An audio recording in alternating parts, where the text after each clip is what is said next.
So the war continued with the start of the Second Opium War.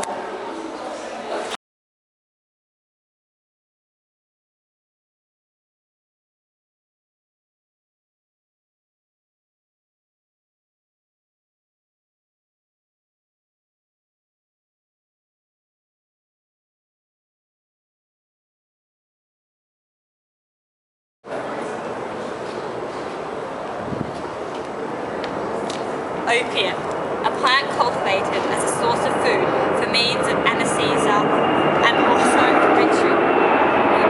Dating back to at least the Neolithic age, a number of civilizations made widespread use of opium, the most potent form of pain relief then available, allowing for ancient surgeons to perform prolonged surgical procedures. The recreational use of opium in China began in the 15th century. However, it was limited by its rarity and expense. By the 17th century, the trade of opium became more and more regular. It would be mixed with tobacco for smoking. It was at this point that an addiction was first recognized. The 1850s saw the rapid growth of imperialism in China with the expansion of overseas trade markets. The Treaty of Nanjing, which ended with the First Opium War and granted Great Britain a large number of trading concessions from China, as well as war reparations. The British desired more concessions from the Chinese.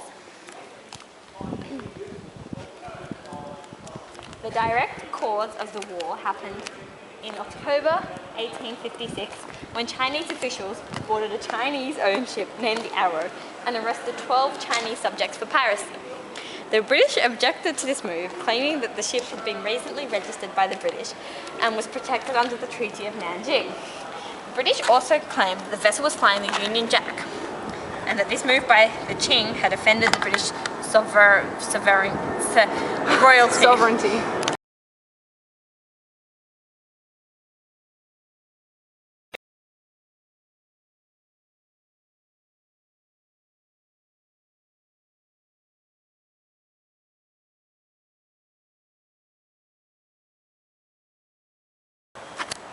The British also claimed that the vessel was flying the Union Jack and that this move by the Qing had offended British royalty.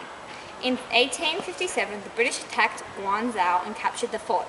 The British asked for help from both the French and the United States. In 1858, the Western forces sailed to Tianjin and captured the forts near the city. In June 1858, the Chinese refused to ratify the treaties. The main points of the Treaty of Tianjin was 1. Britain, France, and Russia and the US would be able to develop diplomatic embassies in Peking. 10 more Chinese ports would be open for trade. Foreign vessels would be allowed to navigate freely on the Yangtze River. Foreigners were allowed to travel in the interior regions of China. China had to pay indemnity to Britain, France, to 2 million taels of silver each. China had to pay compensation to the British merchant in 2 million taels of silver for the destruction of their property.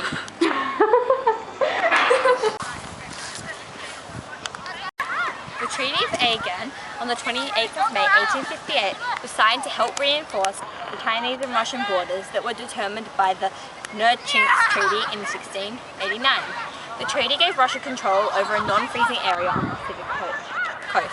Right after the Qing agreed to this treaty, the Qing decided that they would try to resist further Western encroachment. In 1859, when the British and French tried to go to Beijing, the Chinese denied their entry. A battle ensued, which forced the retreat of Western forces from near Beijing. In 1860, a large force of British and French captured Yangtai and Dalian that then landed near Beitang. In the resultant battle, the British-French coalition captured Dagu Fort and took the town of Tianjin. Afterward, they proceeded to march to Beijing, which they captured on October 6th. The Treaty of Tianjin on 18th of October 1860, which brought the end to the Second Opium War. However, the treaty was amended from its 1858 version, and the war indemnities to be paid by China were increased. The new treaty also stipulated that the sale of opium to China was now legal and established freedom of religion in China. The end. The Opium War, unlike any other war, was much more civilized. As you can see, these bins, strategically placed among the battleground, were used for disposing of the dead bodies. However, our friend here,